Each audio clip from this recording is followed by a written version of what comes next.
as a business analyst, we have to make sure this is relevant in order to reduce the basically we don't want to reinvent the wheel again and again. And the last thing, T, is time bound. We have to make sure it is achievable within a specific time period. I want this during this time, because nowadays, every single thing is contract. I'll give you a contract. I'll ask you, give me this, and I'll pay you this. Now a lot of companies will bid against that project, bid against that system, and then they will have to produce it, and then they start adding that if you are not able to deliver it, you have to pay $20,000 per minute, or $10,000, $5,000 per minute, or whatever is needed, right?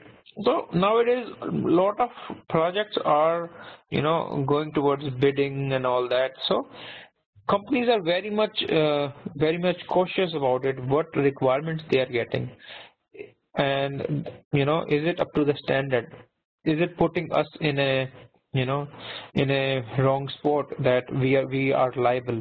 Nobody cares as long as requirement is understandable, but it should not be ambiguous, right? It should be crystal clear.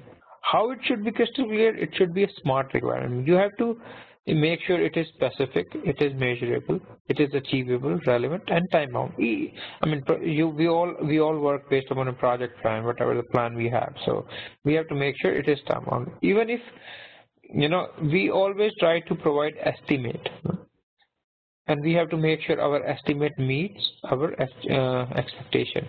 If not, then we try to do basically see how we can save a little bit of the time, so that item A needs more time, item B should get less time, because we are putting so much time in item A, or maybe both items need more time. We can see how we can reduce time in development hours, testing hours. That is again a skill set for a project manager, not for a business analyst. But when you are working as a business analyst, you have to make sure we all are working under a time crunch. There is a deadline to it. We have to approach towards it. If we are not able to achieve that deadline, we have to raise a red flag early enough in the phase, so that that risk is documented.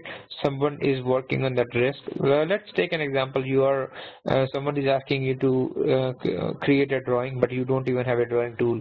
So that is a risk for you. If you don't even have a tool, how are you going to do it, right? You cannot go to open you cannot purchase your own tool, because that might not be compliant by your company.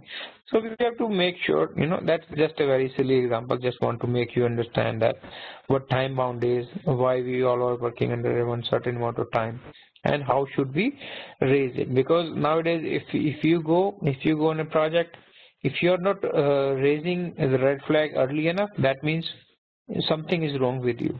So we have to make sure you guys understand what requirement it is. If somebody is asking you do this, you should be able to say something that I need this to do this, I need this to do this. So we will when we go into a little bit more detail, then I will explain what you should ask, how you should ask, to whom you should ask. Meanwhile, I can go to it. I try to do basically a technique after one class, or multiple techniques. I have to see how class is progressing.